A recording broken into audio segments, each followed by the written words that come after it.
एक बार एक कौवा था। उसे इस बात की तकलीफ थी कि उसका रंग बिल्कुल काला है। उसकी आवाज़ बहुत ही कर्कश है। कोई उसे पसंद नहीं करता है। जहाँ जाता है उसकी काव काव सुनकर लोग उसे भगाने की कोशिश करते हैं। एक दिन वो पेड़ पर बैठकर अपनी स्थिति पर रो रहा था।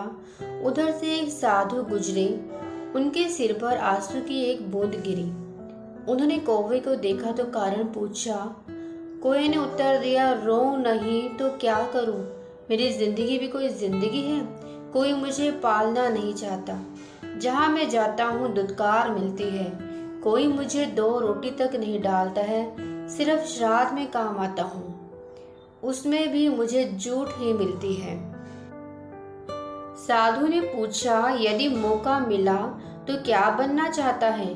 कौवे ने उत्तर दिया, मैं हंस बनना चाहता हूँ। वो बिल्कुल दूध की तरह सफेद और शांति का प्रतीक है।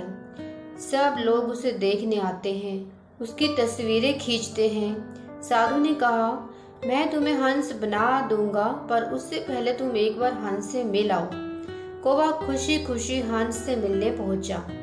हंस के पास जाकर बोला, हंस भाई, तू तो कितना खुश होगा। तुझे इतना गोरा रंग मिला है। पानी में इस तरह चलता है कि पता ही नहीं चलता है। हंस बोला, कहाँ खुश हूँ? सफेद रंग भी कोई रंग है? ये तो मौत के बाद का रंग है। लोग तस्वीर खींचते हैं तो पानी के रंग के साथ ही मिल जाता हूँ। दोनों ही अपनी स्थिति से असंतुष्ट थे। दोनों मिलकर साधु के पास पहुंचे। साधु समझ गया कि मामला गड़बड़ है। साधु ने हंस से पूछा, तो क्या बनना चाहते हो? हंस बोला, मुझे तो तोता बना दो। कितना खूबसूरत रंग है, कैसे लाल लाल चोंच है। लोग उसे घर में पालते हैं, बादाम खिलाते हैं, कितना प्यार करते हैं। साधु ने कहा, ठीक है, मैं तुझे तोता बना दूंगा, पर एक बार तो उससे मिलकर आ जा। दोनों भागे भागे जंगल में पहुंचे। तोता ढूंढने लगे। कई चक्कर लगाने के बाद तोता नजर आया। वो बोले, ओ मिट्ठू मियाँ, क्या मस्त जिंदगी है, क्या खूबसूरती है भाई, कितने सुंदर पंख हैं। लोग मिट्ठू मिट्ठू कहकर पुकारते हैं। कितना खुश रहता होगा तुम। तोता बोला, क्या बोल रहे हो? कैसी मस्ती, किस चीज की खुशी? मेरी तो तकलीफ ही यही है कि हरा रंग पत्ते से मिल जाता है। तुम लोगों को 4 चक्कर लगाने पड़े तब जाके मुझे ढूंढ पाए। यही मेरी सबसे बड़ी पीड़ा है। अब तीनों साधु के पास आए और बोले, महाराज, एक मौका दे दो, हमें मोर बना दो। मोर तो राष्ट्रीय पक्षी है, कितना सम्मान मिलता है उसे। साधु ने कहा, मंजूर है, मैं तुम तीनों को मोर बना दूंगा। तीनों मोर ढूंढने निकल पड़े। मोर मिला तो वो सब बोले, वाह, ईश्वर ने तुझे क्या शानदार जिंदगी दी है, कितने खूबसूरत पंख दिए हैं। वर्षा में पंख फैलाते हो तो लोग तस्वीर खींचने को दौड़ते हैं। तेरा नाच देखकर लोग दीवाने हो जाते हैं। किताबों में तेरे बारे में पढ़ाया जाता है। तू तो बड़ा खुश होता होगा। मोर बोला, तुम्हें बहुत बड़ी गलतफहमी है कि मैं बहुत खुश हूँ। शिकारी हर वक्त शिकार करने की फिराक में रहते हैं।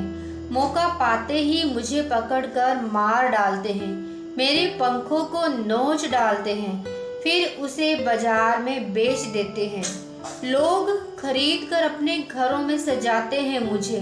यह भी कोई जिंदगी है जिसमें कब क्या होगा क्या नहीं पता ही नहीं। कैसे खुश रहूं? सभी ने उससे पूछा, तो क्या बनना चाहिए? कौन सबसे ज्यादा खुश है? मोर ने कौवे से कहा, तू सबसे ज्यादा खुश है। हम सबको मारे जाने का खतरा है, पर तुझे कोई खतरा नहीं। तुझे कोई मारने वाला नहीं। तुझसे किसी को कोई तकलीफ नहीं है। इसीलिए तुझे काले रंग के साथ भी हमेशा खुश होना चाहिए। सबकी आंखें खुली की खुली रह गई। इस कहानी से हमें एक बहुत बड़ी शिक्षा मिलती है। हमें जो मिला है उसी में संतोष करना चाहिए। दूसरों से अपनी तुलना कभी भी नहीं करनी चाहिए। हमारी सबसे बड़ी तकलीफ़ ही यही है कि हम अपने आप से कभी खुश होते ही नहीं हैं। दोस्तों, आपको जो मिला है उसी में हमेशा खुश रहें, इससे हमारी ज़िंदगी आसान हो जाएगी। क्योंकि कुछ लोग ज़िंदगी में ऐसे भी होते हैं, उनके पास किसी चीज़ की कमी नहीं होती, भगवान की दया से उनके पास सब कुछ होते हुए भी वो सिर्फ और सिर्फ अपनी कमियों की तरफ ही देखते रहते हैं। उनका ध्यान हर वक्त अपनी कमियों की तरफ लगा रहता है। अगर हम अपनी ज़िंदगी की इन कमियों को छोड़ दें और उसे अपनी ताकत बना लें तो हम ज़िंदगी में बहुत तरक्की करेंगे, बहुत आगे जाएंगे। अगर आपको मेरी कहानी पसंद आई हो तो प्लीज़ मेरे चैनल को सब्सक्राइब करें और चैनल की कमेंट में बताएं ज़रूर कि कैसी लगी आपको ये कहानी। Please comment, share, like. Thank you so much for watching.